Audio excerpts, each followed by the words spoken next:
Hello everyone, welcome to my channel. मैं आपके लिए लेकर आई हूँ एक नई सीरीज और ये बहुत ही ज़्यादा इंटरेस्टिंग होने वाला है। और ये कहानी है हमारी फीमेल लीड रुई की, जो कि बहुत ज़्यादा नोटी है, और हमारे मेन लीड हाउचिन की।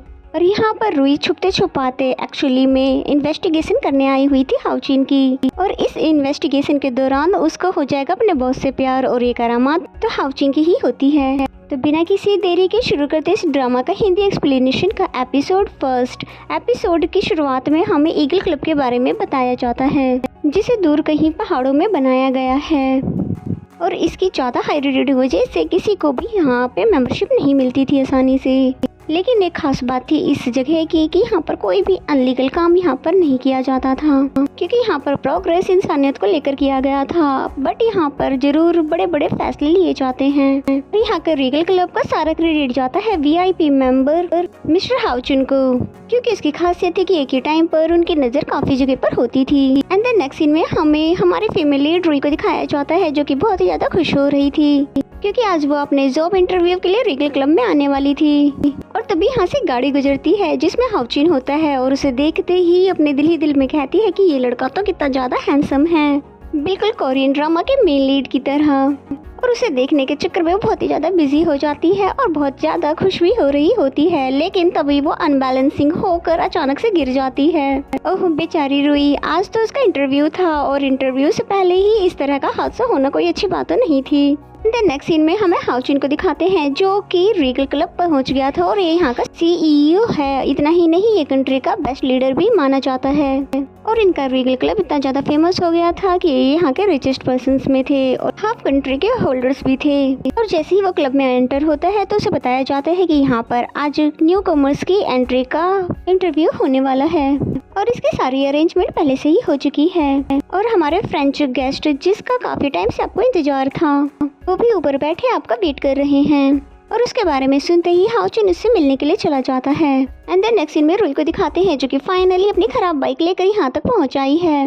बेचारी रुई पहले से ही बहुत ज्यादा थक चुकी थी कि तभी यहाँ से फास्ट गुजरती हुई गाड़ी ने उसे और भी ज्यादा डरा दिया, और इस पे तो उसे अब गुस्सा ही आने लग गया। और वो कहने लगती है कि तुम जैसे अमीर लड़कों से भला और क्या एक्सपेक्ट की जा सकती है, जो कि अपनी गाड़ी में बैठने के बाद खुद को तो आसमान में ही समझने लगते हैं। और फिर किसी भी तरह रुई गेट तक पहुंच जाती है, लेकिन उसे अंदर नहीं जाने दिया जाता है, ये कहकर कि यहाँ पर सिर्फ मेंबर्स ही अलाउड है। जिस पर रुई ने बताया कि मैं तो यहाँ पर अपनी जॉब इंटरव्यू के लिए आई हूँ। अगर आपको बिलीव नहीं हो रहा है तो ये देखिए, ये है मेरा नोटिफिकेशन फॉर्म। और फिर गार्ड तो उसको ऊपर से नीचे तक देखने लग जाता है कि इतनी खराब हालत में कौन इंटरव्यू के लिए आता है। लेकिन अब उसके पास नोटिफिकेशन फॉर्म था, इसलिए उसे रोका तो नहीं जा सकता था।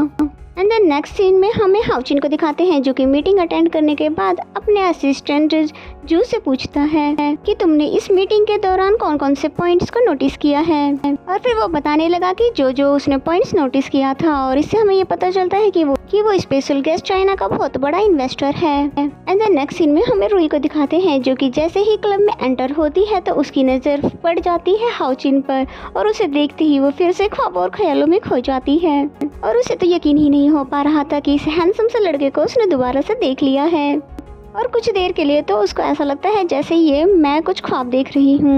एंड देन नेक्स्ट सीन में हमें कुछ लड़कियों को दिखाते हैं, जो कि यहाँ पर इंटरव्यू देने के लिए ही आई थी। लेकिन इंटरव्यू देने से पहले ही उन्हें इस बात का यकीन था कि उनका सिलेक्शन नहीं होने वाला। और फिर तभी उनका इंटरव्यू नंबर आ जाता है, इसलिए वो दोनों चली जाती है। लेकिन उनकी बातें सुनकर रुई को तो और भी ज्यादा टेंशन होने लगी, और तो वो अपने साथ एक रिकॉर्डिंग पेन भी लेकर आई थी, और शायद वो इस इंटरव्यू को रिकॉर्ड करना चाहती थी। लेकिन तभी उसको लेने के लिए जू आ जाता है, जिसे देखते ही वो घबराहट में उस रिकॉर्डिंग पेन को बैग में छुपा देती है। जू ने सबसे पहले उसका नाम पूछा और फिर उसको अपने साथ चलने के लिए कहा, लेकिन उसे अपना बैग साथ ले जाने के लिए मना कर दिया। और इतना ही नहीं, बल्कि उसको अपना फ़ोन भी ले जाने के लिए मना कर देता है, क्योंकि बताता है कि यहाँ के इंटरव्यू रूल्स बहुत ही ज़्यादा सख्त है, क्योंकि बॉस नहीं चाहते कि कोई भी इंटरव्यू लीक हो। और वैसे तो ये बात रुई के लिए बिल्कुल भी अच्छी नहीं थी, लेकिन बेचारी अब कर भी क्या सकती है। एंड देन नेक्स्ट सीन में हमें उसे इंटरव्यू रूम में दिखाया जाता है, जबकि इंटरव्यूअर तो 15 मिनट से सिर्फ उसके रिज्यूम को ही घूर रहा था, और रुई तो वहाँ पर बैठकर बोर हो रही थी, और दिल ही दिल में कहती है कि एक नज़र मुझ पे भी तो डाल लो, क्योंकि इंटरव्यू तो तुम्हें मेरा ही लेना है। तभी हाउचिन ने अपने सामने से रिज्यूमे हटाई, और रुई ने देखा कि ये तो वही हैंडसम लड़का है जो कि पहली नज़र में ही मेरा क्रश बन गया था। लेकिन उसके लिए तो बहुत ज़्यादा हैरानी की बात ये थी कि वो जिस लड़के को इन्वेस्टिगेशन करने के लिए आई थी वो यही हैंडसम सा लड़का हाओचिन निकला। हाओचिन इसे कहता है कि तुम्हारे फेशियल एक्सप्रेशन को देख के तो ऐसा नहीं लगता कि तुम्हें ये जॉब चाहिए होगी, और मुझे तो नहीं लगता कि तुम इस जॉब के लिए सूटेबल हो। और ये सुनते ही रूई जल्दी से अपने फेशियल एक्सप्रेशन को चेंज करते हुए बोलती है कि मैं तो बस थोड़ा सा नर्वस हो गई थी और आई स्वेयर कि मुझे इस जॉब की बहुत ही ज़्यादा ज़रूरत है। लेकिन हाओचिन ये कहते हुए जाने लगा कि जिस लड़की ने पहले इंटर्नशिप भी नहीं की हो तो भला वो इस जॉब के लिए कैसे सूटेबल होगी। लेकिन रूई के लिए तो इस जॉब को हासिल करना बहुत ही ज़्यादा इम्पोर्टेंट था, इसलिए वो हाओचिन को तो इस तरह से नहीं जाने दे सकती। और उसने हाओचिन को रोकने के लिए तो उसकी शर्ट ही पकड़ ली और फिर कहने लग जाती है कि आपको भला कैसे पता कि मैंने इससे पहले कोई भी इंटर्नशिप नहीं की है, और भला ये क्या बात हुई कि आपने तो मुझसे कोई भी सवाल नहीं किया, बिना किसी सवाल के ही मुझे रिजेक्ट कर दिया। जिस पे हाओचिन ने कहा कि देखो मिस, मुझे तुम्हें देखकर ही नहीं लगता कि तुम मेरी सेक्रेटरी बनने के लायक हो। हाओचिन तो रूई की कोई भी बात सुनने के लिए तैयार नहीं था और फिर जाने लगता है, लेकिन रूई तो फिर उसके सामने आकर खड़ी हो जाती है और फिर बताने लगती है कि आई प्रॉमिस मुझ में इस तरह की बहुत सारी एबिलिटीज हैं जो कि मेरे रिज्यूम में मेंशन ही नहीं है। मैं आपको यकीन दिलाती हूँ कि मैं एक अच्छी सेक्रेटरी बन सकती हूँ। और इसकी इतनी ज्यादा ब्रेवरी देखकर तो हाओचिन इसकी तरफ आगे बढ़ते हुए झुकते हुए बोलता है कि देखो मिस, मुझे इसमें कोई भी इंटरेस्ट नहीं है कि तुम क्या कर सकती हो और क्या नहीं, और क्योंकि मेरी फीलिंग्स मेरे लिए बहुत ही ज्यादा इम्पोर्टेंट है इसीलिए मैं वही करता हूँ जो मैं फील करता हूँ। और रूई तो अभी मन में सोच ही रही थी कि अब भला मैं इसे क्या कहूँ कि तभी किसी ने डोर ओपन कर दिया और रूई जाकर सीधे हाओचिन के गले ही लग जाती है। और इन दोनों की लव स्टोरी की स्टार्टिंग तो यहीं से होती है और ना चाहते हुए भी इस खरूस बोस को तो रूई के लिए पिघलना ही पड़ेगा। और जू तो इन दोनों को ऐसे देखकर सॉरी कर देता है, लेकिन बताता है कि बॉस बाहर एक इमरजेंसी केस हो गया है जिसमें आपका होना तो बहुत जरूरी है, और बताया कि एक सस्पिशियस शख्स इस क्लब का मेंबरशिप लेना चाहता है लेकिन उसकी कोई खास आइडेंटिटी डिटेक्ट नहीं हो पा रही। और इन दोनों की बात अभी चल ही रही थी कि तभी पीछे से रूई आते हुए बोलती है कि इस लड़के की वाइफ तो मुझे कुछ अच्छी नहीं आ रही और यकीनन ये यहाँ पर कुछ गड़बड़ करने आया है। और जू तो उसको देखते हुए बोलता है कि तुम यहाँ पर क्या कर रही हो और तुम ये बात इतनी यकीन से कैसे कह सकती हो। इससे पहले कि जू कुछ कह पाता तभी हाओचिन कहता है कि तुम्हें जो लगता है तुम इस बात को उससे प्रूव करके दिखाओ। और अब तो रूई के पास ये एक अच्छा मौका था इस जॉब को हासिल करने का। और फिर वो हाओचिन की बात मानकर फौरन से उसको डिटेक्ट करने के लिए वहाँ चली जाती है। और फिर हाओचिन भी उसका पूरा मामला जू पर छोड़कर वहाँ से चला जाता है और रूई उस लड़के से कहती है कि एक रिपोर्टर है ना, देखो तुम मुझसे बिल्कुल झूठ मत कहना क्योंकि तुम्हारी शक्ल से तो मुझे साफ साफ पता चल रहा है। और ये सुनने के साथ ही तो उसके पसीने छूटने लग जाते हैं और साथ ही कहता है कि तुम ये किस तरह की बातें कर रही हो। लेकिन जिस तरह से यकीन से रूई कह रही थी तो ये देखकर तो वो डर जाता है और यहाँ से भागने ही लग जाता है, लेकिन इससे पहले कि वो भाग पाता तभी पकड़ा जाता है। इतना ही नहीं, उसने तो ये बात एडमिट भी कर दी कि हाँ मैं एक रिपोर्टर हूँ, मुझसे गलती हो गई है, प्लीज मुझे माफ कर दो।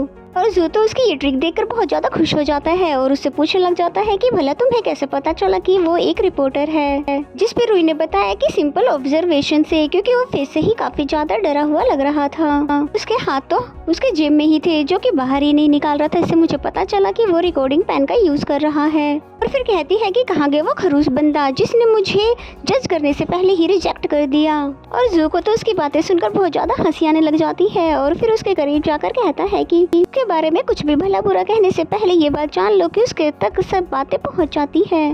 और खैर फ्यूचर में तो तुम्हारा उसके साथ काफी ज्यादा आमना सामना होने वाला है और तुम उसे मिस्टर हाओचिन कहकर बुला सकती हो। और हाँ, एक बात मैं तुम्हें पहले ही बता देता हूँ कि बॉस को फिजूल बोलने वाला और फिजूल की बातें सोचने वाला बंदा तो बिल्कुल भी पसंद नहीं है, इसलिए तुम केयरफुल रहना। तो रूई तो बहुत ज्यादा एक्साइटमेंट में बोलती है, इसका मतलब तो ये हुआ कि मुझे ये जॉब मिल गई है। फिर जू ने हाँ कह दिया और फिर बताता है कि फिलहाल तो तुम यहाँ पर इंटर्नी हो और ये तो तुम पे डिपेंड करता है कि तुम यहाँ पर फॉर्मली यहाँ की एम्प्लॉय होती हो कि नहीं। खैर ये तो रूई के लिए बहुत ज्यादा खुशी की बात थी क्योंकि जैसा वो चाहती थी फाइनली वैसा ही हो गया है। देन नेक्स्ट सीन में हमें हाओचिन को दिखाते हैं जो कि रूई की पिक देख रहा था और उसको ऐसा देखने से लगता है कि जैसे उसके बारे में वो पहले से ही जानता था। जू के आते ही उस पिक्चर को छुपा देता है और फिर पूछने लग जाता है कि सब कुछ वैसा ही हुआ ना जैसा कि मैंने बताया था। जिस पे जू ने बताया कि हाँ वो सब कुछ सेटल्ड हो गया है, लेकिन मैं क्या आपसे एक सवाल पूछ सकता हूँ? जबकि ये बात मैं अच्छे से जानता हूँ कि ये सवाल पूछने का मैं हैसियत नहीं रखता हूँ। और उसके सवाल पूछने से पहले ही हाउचुन कहता है यही ना कि मैंने आज अपने रूल्स के अगेंस्ट काम किया है और वो लड़की स्मार्ट है, कैपेबल है, जबकि उसके रिज्यूम से तो ऐसा नहीं लगता वो एक अच्छी एम्प्लॉय बन पाएगी। और उसे यहीं रहने दो क्योंकि उस लड़की में कुछ न कुछ तो इंटरेस्टिंग जरूर है। और फिर इसी सीन के साथ ये एपिसोड यहीं पे खत्म हो जाता है। तो मेरा एक्सप्लेनेशन अगर आपको अच्छा लगा तो वीडियो को लाइक करिए। तो मिलते हैं नेक्स्ट एपिसोड में, तब तक के लिए बाय बाय बाय।